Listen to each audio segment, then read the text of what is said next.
Beed break मुख्यमंत्र्यांनी अधिवेशनात निवेदन करावं, महादेव मुंडेंना न्याय द्यावा. दीपक केदार.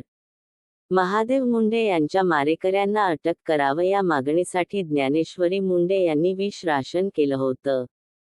त्यांच्यावर बीडच्या जिल्हा रुग्णालयात उपचार सुरू आहेत. त्यांची ऑल इंडिया पॅन्थर सेनेचे अध्यक्ष दीपक केदार यांनी भेट घेतली. यावेळी मीडियाशी बोलताना त्यांनी मुख्यमंत्र्यांनी अधिवेशनात या संदर्भात निवेदन करावं आणि महादेव मुंडे यांच्या कुटुंबियांना न्याय द्यावा अशी मागणी केली आहे.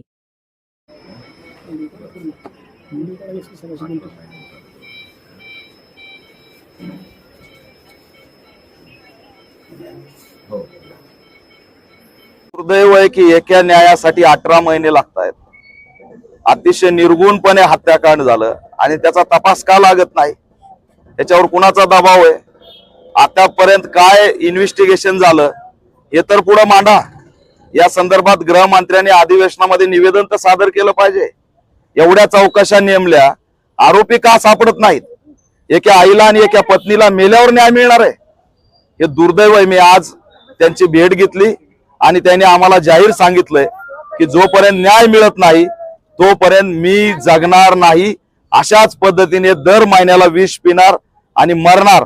आता हे शब्द ऐकून काळीज चिरलं जातंय की आजही आम्हाला न्याय मिळत नाही, न्यायासाठी मरावं लागतंय. हे महाराष्ट्रातलं सर्वात मोठं उदाहरण आहे. डॉक्टर बाबासाहेब आंबेडकरांनी कायदा दिला, संविधान दिलं आणि या संविधानात आणि कायद्यात आमच्या या बहिणीला, आईला न्याय मिळत नाही. हे दुर्दैव आहे.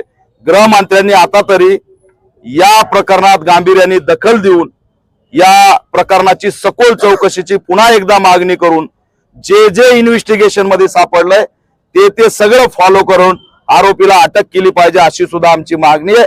बाळा भांगरनी जे आरोप केलेत त्याची सुद्धा चौकशी करावी आणि पीडित कुटुंबांनी जे आरोप केलेत त्याची सुद्धा चौकशी करावी आणि सखोल चौकशी करून यामध्ये आरोपीला अटक करावी, हीच आमची या ठिकाणी मागणी आहे.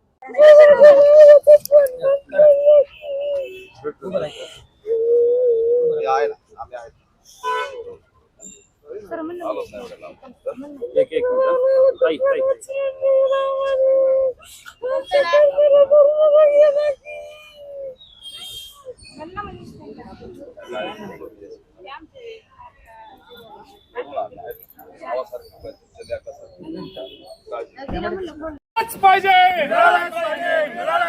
महादेव मुंडेला न्याय मिळालाच पाहिजे, मला न्याय मिळालाच पाहिजे. गृहमंत्री होस